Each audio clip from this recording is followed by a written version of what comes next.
Talking fishing, nothing but fishing for talking fishing. If it's facts about fishing that you want to know, then tune in, folks, cause this is the show. We'll show you all the right bait to use, so sit right back, you got nothing to lose. Doesn't really matter if it's trout or carp, flathead, marlin or a gummy shark. Listen to the guys and you can't go wrong. They'll be talking about fishing till the cows come home. Talking fishing, nothing but fishing, we're talking fishing. And welcome everyone to Talking Fishing, the last episode for 2014. I'd like to take this opportunity to wish all our viewers a happy new year.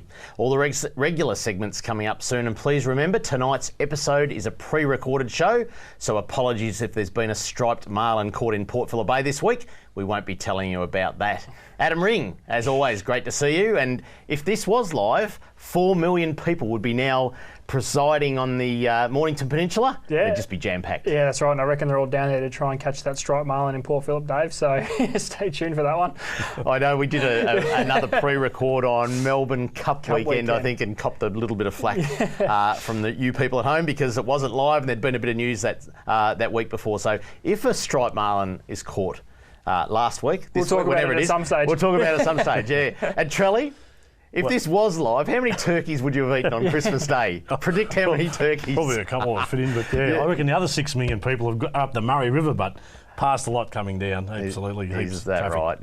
Yeah. It's a great time of year, isn't it, guys? And I guess let's just touch on a subject, if we can, to kick off, boating safety, because I reckon in the past few days and obviously the next week or two is probably the busiest time for boat traffic on any Victorian waterways, isn't it? Yeah, that's right. And it's more than just fishing these days. We see how popular water sports in general is with, I guess everyone's got the biscuits out these days, and with wakeboards, and there's jet skiers and kayakers and the whole lot. So it's we definitely need to have our wits about us more than ever because there's a lot of water sport going on, and now's the prime time of year for it. Patience, I think. Yeah, really definitely. Is one of the key things is just some patience. Yeah. I guess the other thing is the boat traffic that does shut down the fishing in some areas, and pre-Christmas things were starting to peak. Yeah, exactly. Reports of some very, very good King George whiting from virtually Rosebud right through to Point Nepean. It's just been sensational, but at this time of year it does tend to shut down a little bit with the amount of boat traffic on the water, doesn't it? Yeah, well I guess anything with clear, shallow water is going to become a little bit tougher. So I think it's more you pick your times. If that's something you want to try and do before you move out into the deeper water, try those areas, say dawn, first thing in the morning, which a lot of people tend to do in their holidays anyway. They'll get up early and they'll be off the water come 10, 11 o'clock. Either that or they're just going to bed. Yeah, all that Just too. get on the water after. Yeah. Charlie, Southern 80, when's that on? You've got me on that one. Is that like summertime though? It is, isn't it? Oh, I think it's February, I think. Yeah, okay. But that's interesting. We'll talk about that later on. But and with noise, like if you've ever put your head under the water when one of those boats goes past, it's just deafening. Yeah. I mean, I'd hate to be a fish and like 30 of those go past. You'd shut down, wouldn't you? Sticking your fins in your ears or something. I don't know what to do. But you'd shut down. No, actually they don't. They actually catch fish like straight after the Southern 80. I've heard the reports. Yeah. They're probably wondering where that noise isn't going for their last meal or something. Wakes them up a bit. Yeah. Mate, Trelly, on the freshwater scene, so the water's obviously getting warmer and warmer, and we'll see things peak in February, sometimes March, as far as water temperature goes in Port Phillip Bay. How does that go for the rivers? Is it regulated? Like take the Goulburn, for instance. Is that warm because it's low flow coming out of Lake Eildon, or does it warm up because of the air temperature? Like how's the water temperature in freshwater? Yeah, if you look at Lake Eildon, and I know this because my brother puts in Solheart hot waters. Yeah. Or used to, and the water flow from the bottom of that gets down to like 2 and 4 degrees. Because you're pulling water from the bottom, you're not pulling it from the top. So you've got this huge temperature spill from the bottom. Yeah. Really, really cold, and it warms up as it goes along. But it's all related to the temperature of the month. Obviously January, February is your hotter month. So certainly when it warms up and your fish get more active and all your bait get more active. Yeah. Yeah. Hey boys, let's take the time now to have a look at what the what's being caught by the people at home. Let's have a look at some of the catches of the week. And we'll kick off with Brendan Wing, very good friend of Channel 31 from YouFish TV. Yep.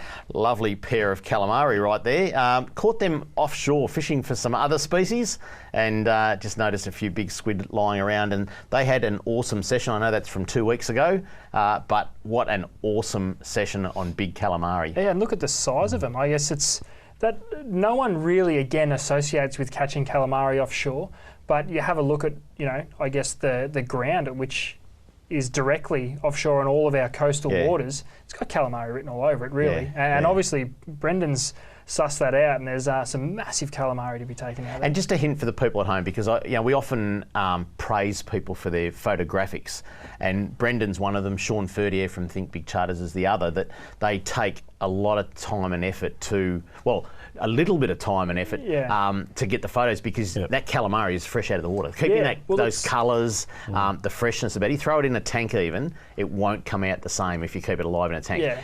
That's fresh, and that's just sensational, those photos. Yeah, we spoke to Sean last Friday night, and he said, it's the age-old story, a picture tells a 1,000 words. That's something you can look back on and see what you've done, whether it's for records, whether it's to keep a record of an unbelievable catch. It's worth taking that extra bit of time to get a good photo. Yeah.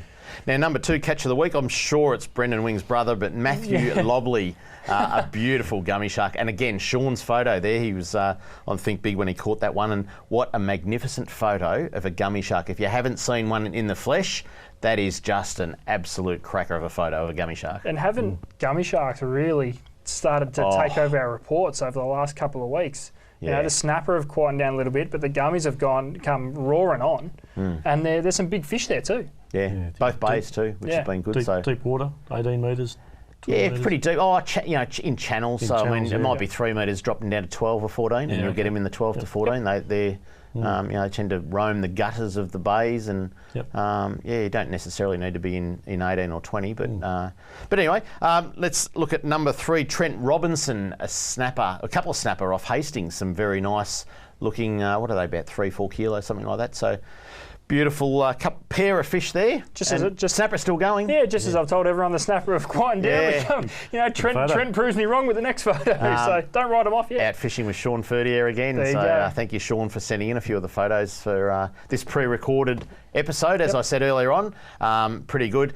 Adrian from Kuala Lumpur, he's over here and just decided to get himself a little gummy shark as well. What a cracker fish that is. Wow. How big's that one, you think? That'd have to be 12 to 15. I was going to say, that's in that. That's a nice looking. Yeah, maybe even bigger, maybe 17, 18. So that looks pretty good. Let's get right into them now. Number 5, Big Bad Merv. Swerving. Mervin.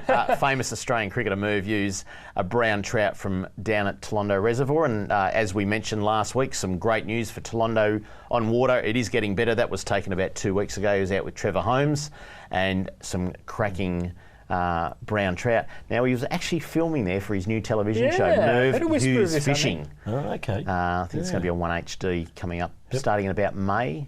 So, actually, I'll talk more about Merv's show later on, because I've got a few details about Jason Kennedy and where he fits into that as well.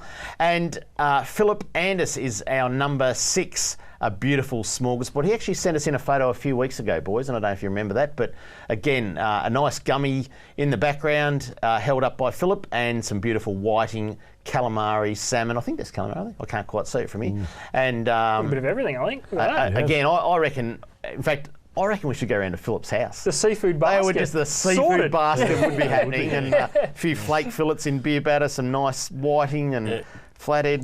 Grilled Philip, flathead. Pass the address on off air if you could, and we'll be around there to have a beautiful smorgasbord. But isn't it a great time of year when people aren't targeting a specific species? They're going out or they might target a specific, but then they're going to the next and the next and the next, because this time of year is a smorgasbord of fishing. And they wouldn't have come from deep water, I couldn't imagine, as well. Middle spit. It's the other misconception with fishing. A lot of people think that you've got to be as deep as possible. It's just not the case. The fact of the matter is, some of the best ground to fish on is only in 3 or 4 metres of water, which in the grand scheme of things is not that deep. And look at that. That's as good a session you could ever get. Do you get that type of thing from the one position, or would you have to move around? Well, that's all, I think, from the middle spit, Trelly. So, if you'd like to send in your pick of your catch of the week, this is what you have to do.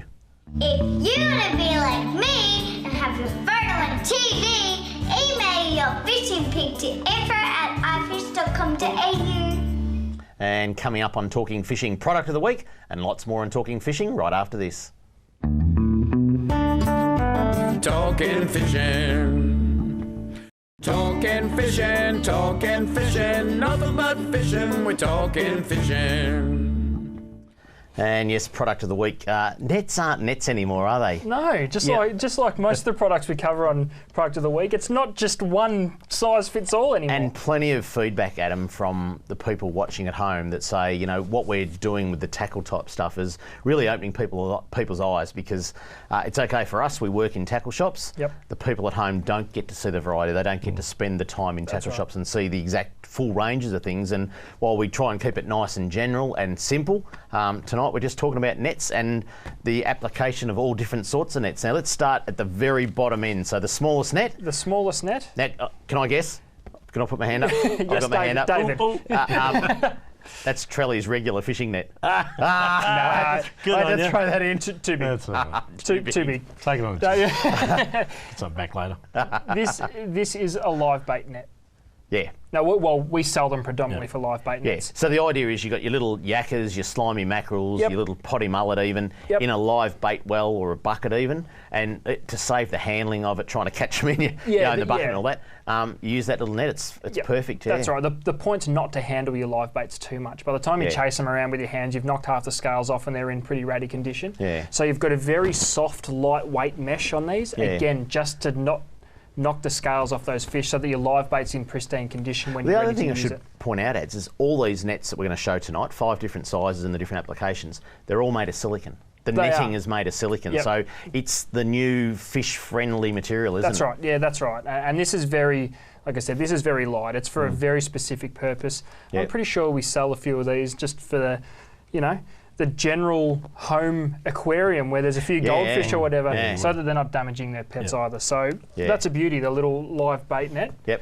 The next one, Next one we got. check out this bad boy. Kayak fishing is absolutely massive at the moment. Very, very short handle so that you're not reaching around everywhere trying to grab this handle that's sitting 4 feet behind you. Yeah. Nice, large, round net, because big fish are being caught out of small kayaks these days, and nice and long. It's deep. It is. It's very deep, and there's a purpose for that. You get a good fish kayak side when you're very low to the ground. Yeah. And because Low to the ground. The low to the ground. And low the to water. the ground. But only if you're fishing shallow. By the time you try and get that fish in a shallow net, it's already jumped out and so to the other side of the kayak, and away you go. So we're into that full silicon mesh now. Very fish friendly. It doesn't tangle your hooks, so you're not losing fish because your hook's tangled in the net and the fish has jumped around and rolled the hook out. So very Best practical. thing about that material is your hook doesn't actually go. If it was material, it'd go through the middle of the even net. some of those nylon tied type nets that actually have a couple of strands, in each knot. Your hook gets caught in between the barbs in it. You've actually got to cut your net to get your hook out. That will never happen with one of these nets. No. And another very handy little feature is it's just got a stretchy lanyard at the end. You can either roll around your wrist so that you're not losing the whole thing, or it's attached to your kayak so it's not going more than going to hang around his neck. If you had your ears pierced, you'd hang off your ear. So that's the kayak net. That's a beauty. What do we got next? And now we move into our traditional fishing type. Well, you know what I call this one, don't you? That is my calamari net. Yeah, that's it. This is the David Kramer special. Yeah, the squid net, because the gap in the mesh itself is small enough that you're not losing anything and you're not tangling your hooks or your squid jags or anything easily, but you can get the ink out. There's, we see EnviroNets were all the rage in the past. But with high tidal they kept flow, everything too. That's right. You get an ink. It's a bit like David's fishnet stockings. Pretty much. But the beauty of that too is as soon as a calamari feels a net on its skin, it blows its ink. That's right. And Let's go. so then you just keep it in the water a little bit and Trelly, you're an idiot. You said, you went there. You went there. Stepped into that one. You went there. So I just see a smirk on his face. That's short like handle. calamari net. Yeah, short handle. So ideal for smaller boats, whether it's a brim net, a whiting net, Perfect a calamari if net. you're trolling for trout, Lake Eildon, places like that. Exactly It's perfect right. for trout. Yep, this would be a little Tolondo special Trelly. as well. Oh, sorry.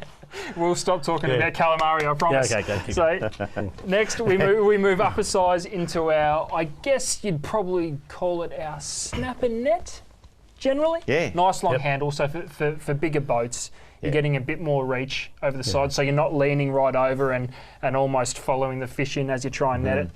I was looking at the monitor there, you got nice and flat to the TV so that people can't see it. That's if good. you see it that Very way, nice. again, a nice general purpose net. You can use it for everything. Yeah. That's typical of our inland, yellow belly, Redfin, also net. That one, And a nice, I guess, land-based net if you're not doing too much walking with the lure thing. Because if you've got quite a high bank, again, you've got a bit of leverage without having to, Sorry, man, I've almost. That's okay. So all aluminium handles too. All aren't they? aluminium so nice handles, and light. all nice, strong aluminium frames. It's been a common complaint of nets in the past, is you get a half decent fish and the whole net folds away and it's useless. Yeah. And now the big bazooka. Bertha. This is Trelly's net. Have a look at I that. like this one. I reckon you just about net a Trelly in that. Yeah, I reckon. You just about fit in that. So massively Wins that one. deep net. I guess with all the education now in handling fish and being fish friendly, these can do your gummy sharks, your small schoolies, your bluefin. If you were releasing fish and you didn't want to drive a gaff through one, it's always good not to drive a gaff through a fish that you're going to release. Exactly right. May I point that out? You'd be surprised. You would be surprised. It's also surprised how many people get a big fish and lift by the handle. That's right. So you should actually get, once you get the fish in the net, pull the net towards you, grab the other side of the net and lift it lift it by the net rather than lift by the handle. That's right. And these really are designed for big fish. They're reinforced around the actual top of the net, which sits on the frame, so that there's not too much pressure that it's just going to tear away from the net head itself. Great for your big cod, like I said, gummies, that sort of thing. The other thing with that one, the handle's good. It's got like the ribs down the side, so it actually, because it's moulded, it gives it a bit of extra strength. It's not just an aluminium tube. Right. And it's removable. So for storage in your boat, you can remove that handle. Yep.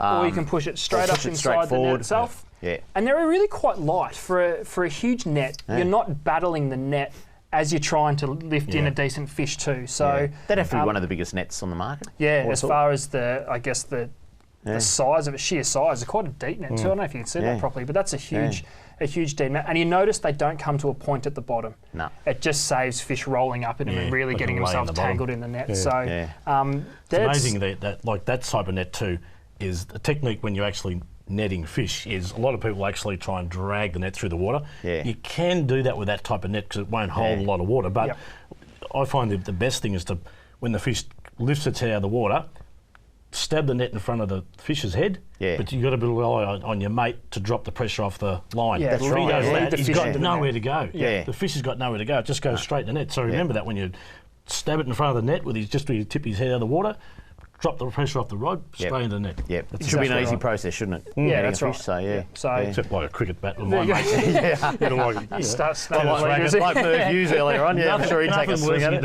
A fish on the outside with a hook stuck in the net, and the fish is on the outside of the net. That's it's not good.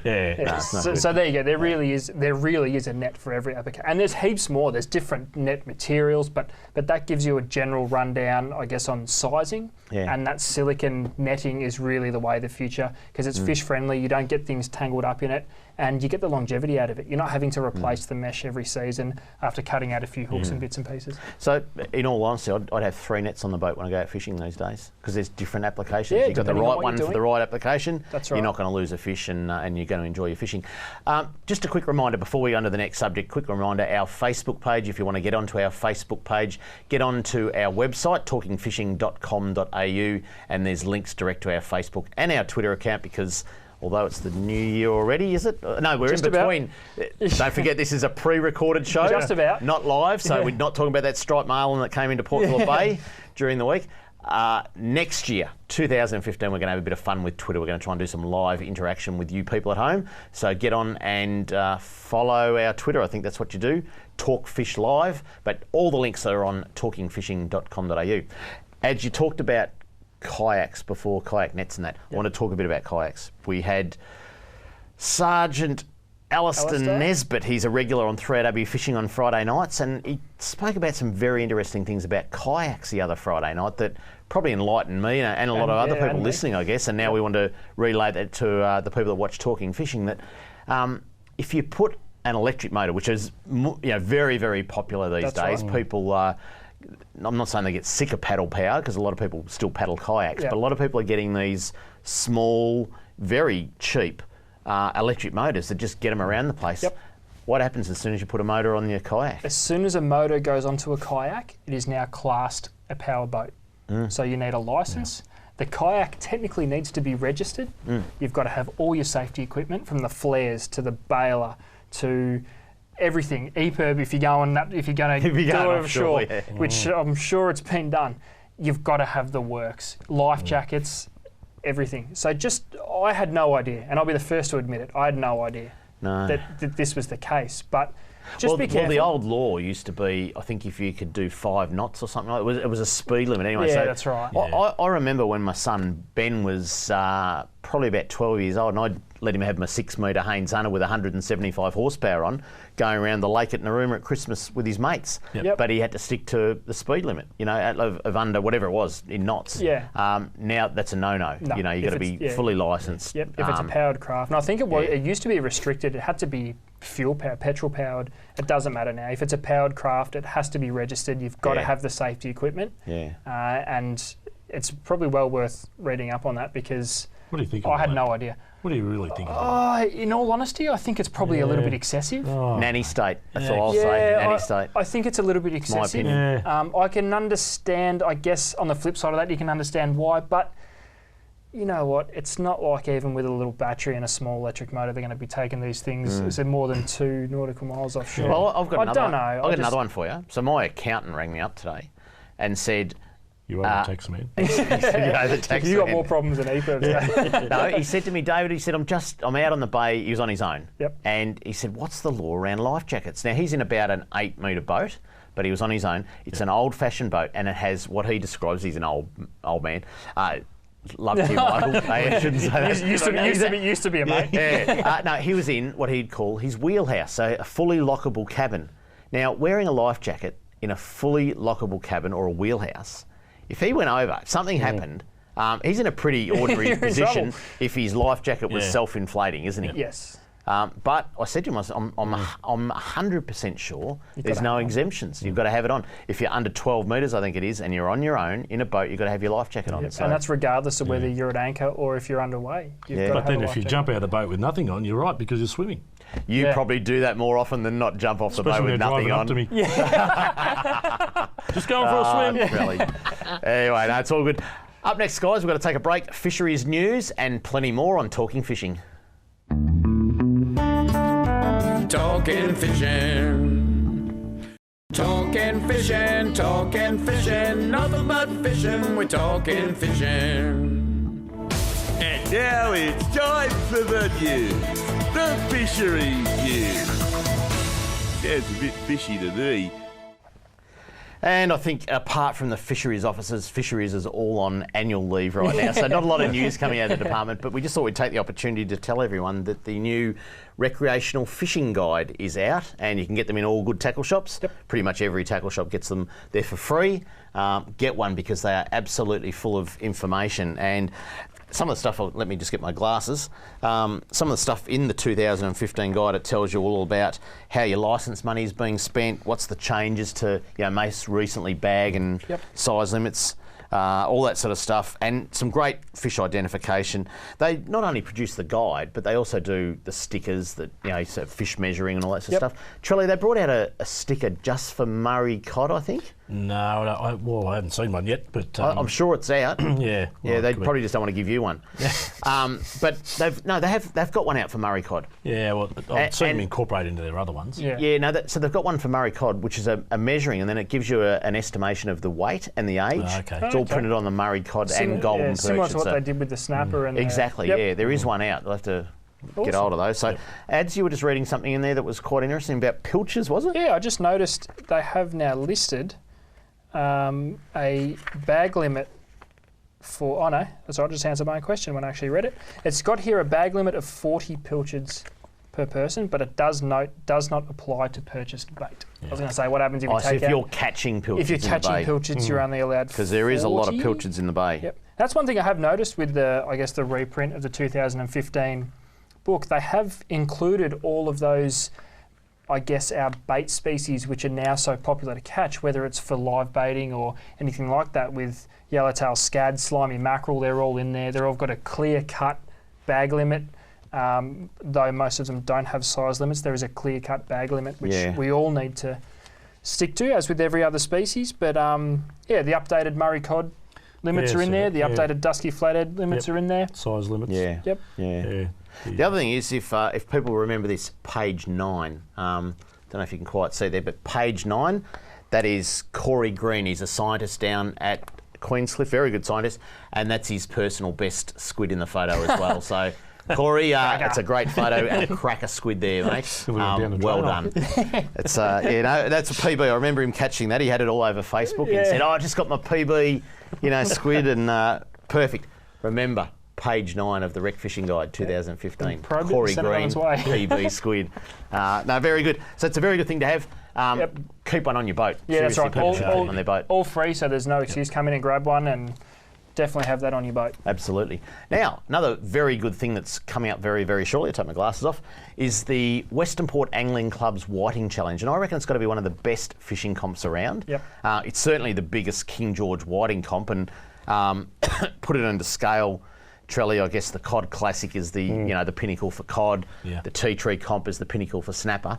Westernport Angling Club run a great whiting competition. There it is up on your screen. The Adam, I need your eyes. 26th annual Westernport Whiting Challenge. We'll leave it up there for a few more seconds. Yes. Saturday, 28th of Feb and Sunday, 1st of March. Rex Hunt will present all the prizes from 4 p.m. on Sunday.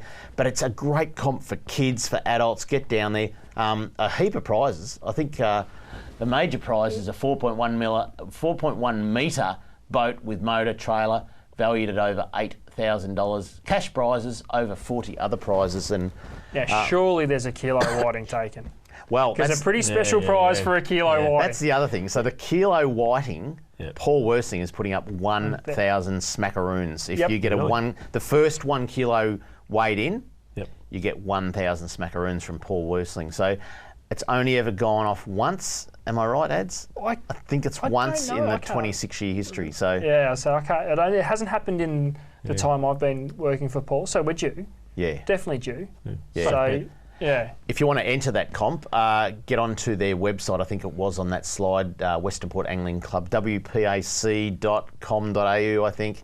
Not sure if it's up there, but Westernport Angling Club's website. I'm sure if you Google it, you'll get it, and entry forms are up there, and you actually have to just mail them in. Or the entry forms are in all good tackle shops around the peninsula, and certainly heading up towards Melbourne. So, but a great comp. I've been to the presentation numerous times, and a great one for kids, very, very encouraging. And how many people they get to that roughly? 500, 600. Okay. Yeah, you can't move in Hastings that day. And the beautiful thing about Westernport Angling Club are a great club. Yep. One of the committee members works for us in the shop, Don Newman. He's about 93 years old and a great guy. And they run a great comp. Fishes with your accountant. And fishes with my accountant. Yeah, use everyone for their age tonight. Making friends and influencing people. But Westernport Angling Club, great family club, and you get down there. They've got a sausage sizzle going. Grab a sausage.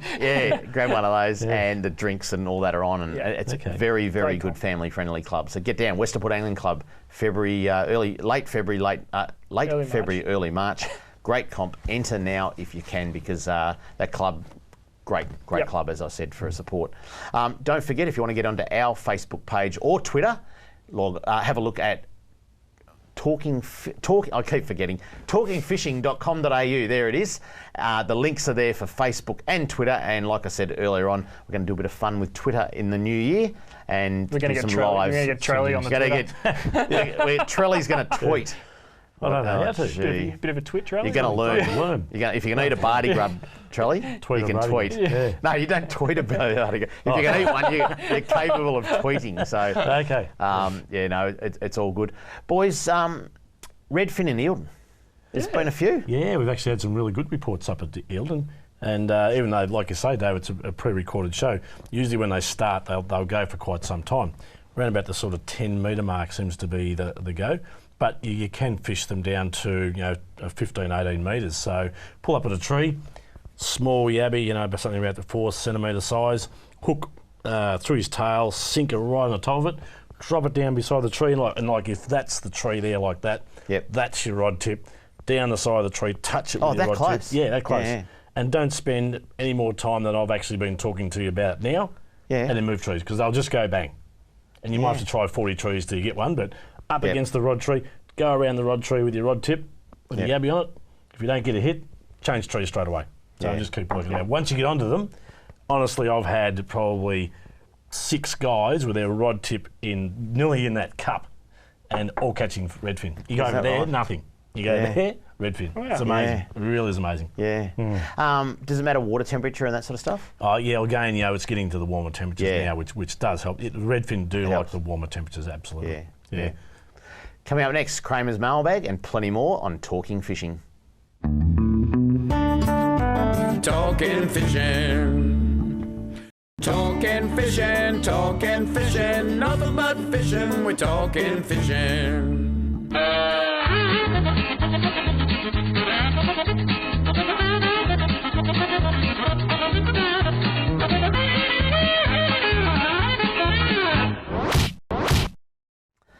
And boys, a little bit of Kramer's mailbag as always. John from Geelong writes, old mate lures are new for the market. Are they any good for cod? I haven't seen the old mate.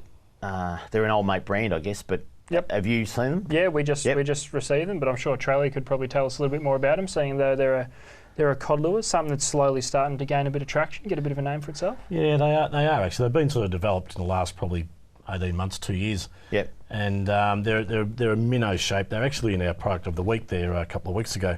A minnow shaped lure that comes with a reasonably big I'm saying I've never seen them. Well, we sort of snuck them in on that one because it was an early sort of release, that one, so I couldn't sort of say much. But we've got there's a couple out. One dives 25 feet and one dives 15 feet. Yeah. And they're real typical, great action to them. The hardware's great. The wire goes through them right through to the toe point. So if the Lexus bib doesn't break off and sort of disappear, so your fish disappears. So, and they're working very, very well. We're starting to get some pictures through of guys catching some cod. We've used them. I've caught fish on them. They're excellent. Hold the thought. I want to ask you guys about metric versus imperial. Or sometimes we talk about feet and pounds instead of kilos and metres. Hold that thought. Sharon from Keysborough asked the question, how do you get squid ink out of your clothes?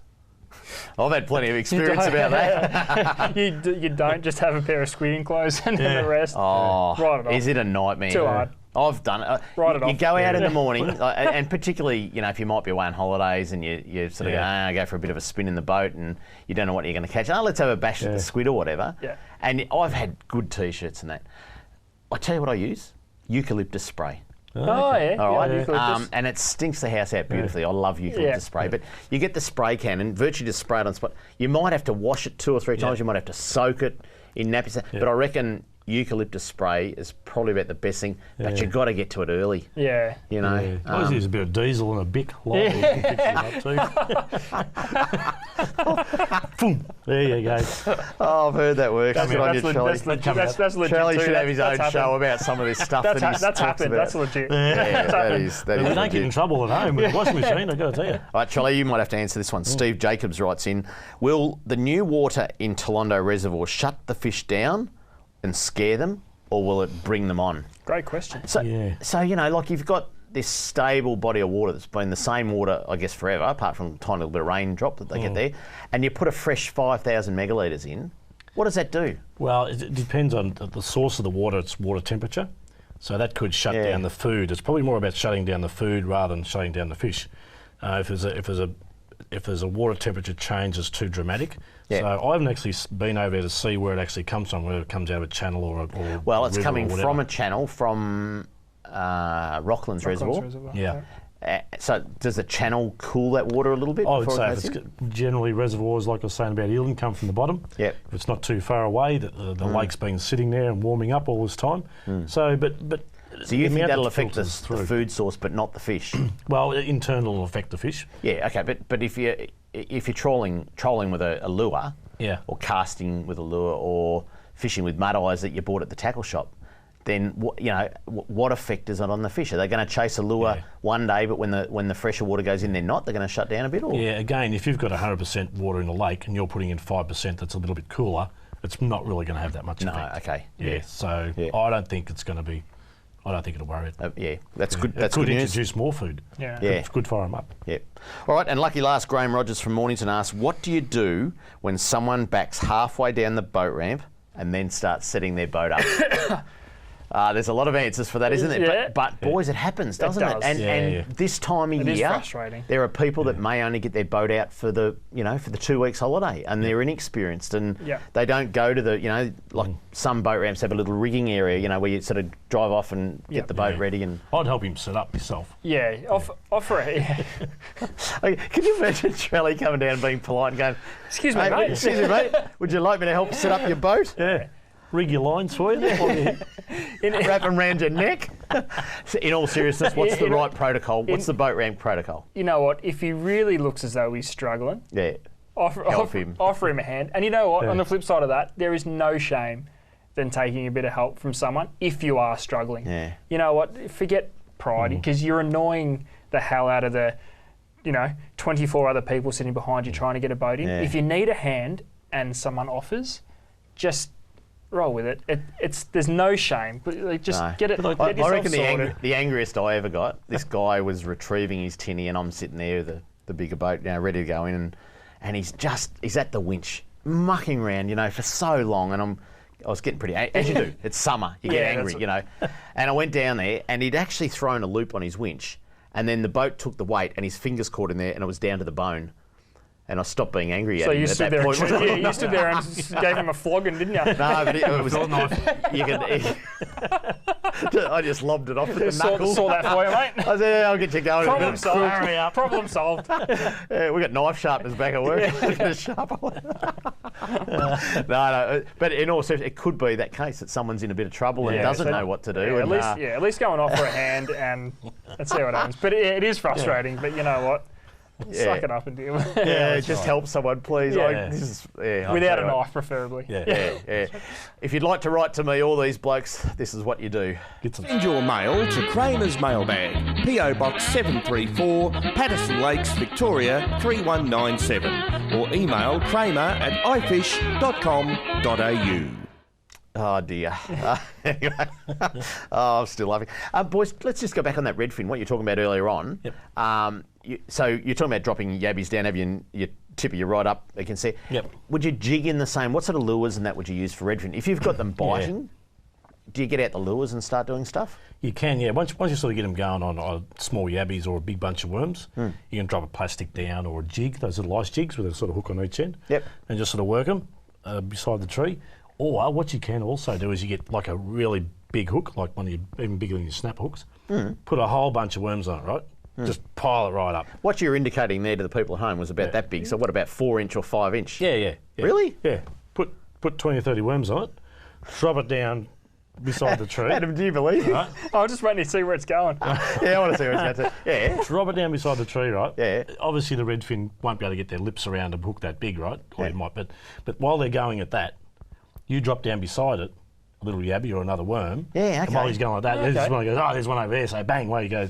So you catch them next to it, but it keeps them there. So it's practically like burley, really. Yeah, you waited for the punchline, weren't you? It is. It's like burley. So you big bunch of worms, drop it down the side. All the redfin having a bit of a guard, it'll be jumping up and down like this. Yeah. So you fish next to it. Yep. With a little hook, bang, and so that's the way of doing it. Do you have a burley for redfin? What we do sometimes is we take some of that scent we had on the show, and while you're at the ramp, little bucket, throw some gravel into it, squirt the liquid burley over it. Yeah. And if you get to a tree, and sometimes what happens is it's like when you're Yeah, fishing. tell me that the Redfin eat gravel that's dipped in scent. No, they're hard to put on the hook, gravel. So what you do is I've lost me now. When you've missed a redfin. Remember that day you said you'd forgotten the question? What's the question again? No, don't interrupt me. I was almost. Okay, let's get back to burleying with gravel that's been dipped in scent. So you know how you'll catch a fish, and if it gets off halfway up, it tends to take the school away. Yeah. What you can do is grab a bit of gravel with a scent on it. When you get there, get going. Yep. It's like the big bunch of worms. Throw a bit of gravel over it. It sinks to the bottom, but leaves a trail of scent. Oh, okay. So it also keeps them in that one little area. Yeah. That's actually a little bit intelligent. No. Charlie. I I thought you were going to say throw the gravel at the fish before I get to the school and spook him. no, all good. Don't be stupid. Coming up on Talking Fishing, this week's hot spots and what's coming up on CU31 Fishing right after this. Talking fishing. Talking fishing, nothing but fishing, we're talking fishing. Hello, Richie Minnow here. It's now time for this week's Fishing Hotspots on Talking Fishing. Marvellous. And you'll see Richie Minnow back in 2015. This is the last show, remember, for 2014. And just a reminder that it is a pre-recorded show, so we're not going to talk about the hot spots where the striped marlin was caught during the week. If it was caught, we're not sure, because this is a pre-recorded show. Please remember that, you people at home. Hot spots, let's get into them. Point Nepean is number one, and it's a great spot for this time of year, boys, that it's absolutely mayhem down on the Mornington Peninsula now. You need to escape the boat traffic. Yep. And Point Nepean is one of those places. Be very careful of the marine parks. There's very clear markings with the big yellow buoys down there from Parks Victoria. But Point Nepean, great spot. Good flowing water, very crystal clear water this time of year. You'll get whiting, you'll get salmon. You could get calamari on some of the weed beds, although it does get very, very fast flowing the further down you get, and they're a little bit more scarce. And the odd kingfish. You know, the kingfish certainly, I mean, we've seen some photos of kingfish in the last week or two. Yep. And the kingfish will be on, and you do get those strays they come into the shallows, they'll swim with the salmon schools, and you're very, very likely to get one. I know guys have been fishing for garfish. You know, they just got a nice school of gars behind the boat, and you just go, wow, what was that? Yellowtail kingfish down off Point Nepean. And all of a sudden your gar school gone. Gone. Yeah, so no, very good place. St Leonard's is the second hotspot this week, and I know it's going to be busy, and I know a million people are going to be there this weekend. But rightly so. Yes. St Leonard's is certainly, I think it's one of those places, Ads, where it doesn't matter about the amount of boats there. It is that big, the weed patches of St Leonard's, that there is always whiting there, and it's always good fishing. Yeah, that's right. And I think now with the boat traffic getting more and more, burley comes into its own. Yeah. You don't have to use much, just a bit of burley. But burley can make a difference between you getting a fish and the 30 people around you getting a fish. Exactly. And you might be sitting there staring going, why are they catching them all? Well, get your burley going and find your best burley. You know, I like using that pure pilchard burley because it's quality. There's no rubbish in there. It's not a bad oil or anything like that. It's 100% pure pilchard, and the whiting love it. Now, yes, it brings in other species, but if you get the whiting feeding, you can then drop back on your burley a bit. Exactly. And it's good fishing. I mean, St Leonard's is probably have to be one of the best ones that you'd see through the Geelong store. They do. We get a lot of reports from St Leonard's, for sure. pretty good. Over in Westernport, the Tyre Bank has got to be number one at the moment. Big calamari sitting on there, and fantastic this time of year. Big calamari. Yeah, big calamari. The whiting will start to sit on the sand holes in there too, which they already are. So that's only going to get better and better. And I guess there's a few places, but it's great to be able to have a whiting bat out one side of the boat, and you've got a float hanging out the other side of the boat with a silver whiting on it for a squid. And by the time you finish getting a bag, you're back with calamari and King George whiting. So great area. Next one, Hen and Chickens Reef. Origin of name? Where did that come from, Adam? Who knows? Who knows? Hen and Chickens Reef. Check it out on the maps. It's on that west coast of Phillip Island. Yep. Is the only way to describe it. So you obviously need a bit of a calm day to get round there. Smaller tides work best, but it's like most of those, I guess, western entrance marks. It's a big fish area. It is. Whether it be King George whiting, whether it be calamari, everything seems to be big. You might not get the numbers, but it makes up for It's in real sheer size. coastal water, isn't it? It is. Yeah. It is. It's Beautiful not blue water. Westernport true. It's very beautiful, coastal, pristine. Yep. You're going to get some good fish there. And you'll get the kings move through there as well. I'd be keeping an eye. You don't hear too much about it because they tend not to hold on these small patches of reef. But, but they you'll can be seen there. I'd say you'll be winding up a whiting one day and you'll have this big yellow tail come behind it and think, oh, hang on, what's going on here? Some good reports from some good reports from down the Painesville way. Beautiful town, absolutely populated this time of year and crazy. But you know, one of my old favourites when I was a kid is to get down to Painesville, go across to the jetty. That's opposite the pub, virtually where the ferry leaves to go to Raymond Island. Yep. And just plonk a prawn. I always like a little tip: get your frozen prawn, and pour some boiling hot water over it. Just blanch them a little bit so they get a bit of pink colour to them, and just drop them down beside the pier pylons. A beautiful place. And if you want to go land-based and have a lovely weekend, get down to Painesville. And not just bream. I know going back a few years now, Wazza, who we see through the shops quite a bit. Used to take his boys walking along the sand there at Raymond Island. They'd catch flatties on plastics, one after the other as well. It's a beautiful place and great fishing too. Blanching those prawns will toughen them up a little bit. So it does. Absolutely. So it gives them a bit of colour, a bit of toughness, and you tend to find the smaller fish don't touch them as much, and a better chance on a bigger fish. So, and luckily, last number 6, Malakuta. 1 million people have moved into Malakuta too. Again, very, very heavily populated during these Christmas holidays, but absolutely on fire. We've seen some big flathead, big brim. There's King George whiting in the entrance. That's right. I've had some cracker days down there. An offshore ramp now is going to open up the gummy shark and the kingfish fishing as well. Though it'll be swamped with people, it is a massively big system. And you can find somewhere to catch it can handle the population very, very easily. Definitely. So, great for pumping your bass yabbies, all that sort of stuff. So, perfect stuff down there. Malakuta. Boys, let's just talk about some of the piers. Mornington Peer, fishing pretty good. Yep, and they've opened up the first half of it too, so you can actually fish the Mornington Pier again. Oh, really? It's not the size that it used to be yet, but the first half of it is So there's still a gap open. in the middle, is there? Or As far as I know, they did have that bit that was fenced off with the cyclone wire fencing. That's gone. You can fish all that now. Well, it's about time, isn't it? So yeah, it is. It's about time, and there couldn't be a better time of year for them to open it up. But it is. It's open. We saw last week that there was the small kingfish taken from there. There's heaps of room on there now. So hopefully now we start to see the garfish reports start coming back in as more people are able to get onto the pier and actually get afloat in the water. There's always a heap of bait there. So you talk about boat ramp rage. Do you have pier rage as well? Like you wouldn't believe it. They're just absolutely packed this time. You know, I don't get, has there been a new pier built in the last 40, 50 years? I don't think there has. No. You know, not around here. No, some areas really need a bit more infrastructure. And you're talking about pier rage. Most of it is through sheer ignorance. It's whether it be you walk up the end of the pier to have a fish and there's one guy sitting there with 6 rods fanned out the whole end of the pier so no one else can get through, or one person catching a fish at one end of the pier and then all of a sudden there's 50 other people throwing a squid jig into that same little patch. It's a pier. All of it holds fish, and you'll find, especially with these fish like Australian salmon, which promote people to, as soon as one's caught, everyone's in. They will do laps of that pier, and everyone will catch them in due time. Right. So just be patient. I think you don't move too far away from the esky, so I'm pretty right. You're right. I'm patient, man. The other thing about piers, I hate people that cut notches in the timber. Because you see a pier, and I mean a lot of them have changed over to metal railing, which really spoils a pier. But people get their knives and they cut a little notch in there and trying to, And they are getting better. If there's anything we have seen in some of the upgrades that have taken place with these piers now, they're starting to build legitimate rod holders and bits and pieces. Please use them. We don't need to go hacking up all these new ramps. Yeah, it's something I've noticed down there. Yeah, it's pretty good. Boys, time to have a look at what's coming up on Channel 31 over the next coming week.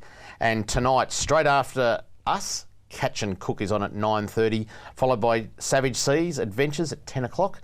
And then Wednesday, 6:30 in the morning, On the Fly. Come on, most people on holidays, get up 6:30, get a bit of fly fishing action into you. And then Thursday, 6:30 in the morning, Australian Fishing Network, and 10 o'clock at night, On the Fly again. On the Fly is getting a great showing, 5 days this week. Friday, 6:30 in the morning, Catch and Cook, 7 a.m. On the Fly, a little bit before breakfast. And then on Saturday, On the Fly, Savage Seas Adventures at 10:30, 11 o'clock Australian Fishing Network, 11:30am That's Fishing, and 12 noon Catch and Cook. Then the big extravaganza continues into the night, 6:30 at night That's Fishing on the Fly, and 7:30pm Australian Fishing Network. And don't forget, if you want to see Talking Fishing, you can get onto the C31 website. Have a look for us, and there's Catch Up TV. You'll see the last 1 or 2 episodes. That's it for Talking Fishing. Hope you enjoyed the show. Next week, we'll be back live from C31. Adam Rigger's in the hot seat. I'm going fishing, and until then, have a great week and enjoy your fishing. We got all you need, just take a look. Watch those fish jump on your hook. So just relax and take your time. Enjoy the show, then drop us a line. Talking fishing, nothing but fishing. We're talking fishing. Talking fishing, nothing but fishing. We're talking fishing. Talking fishing.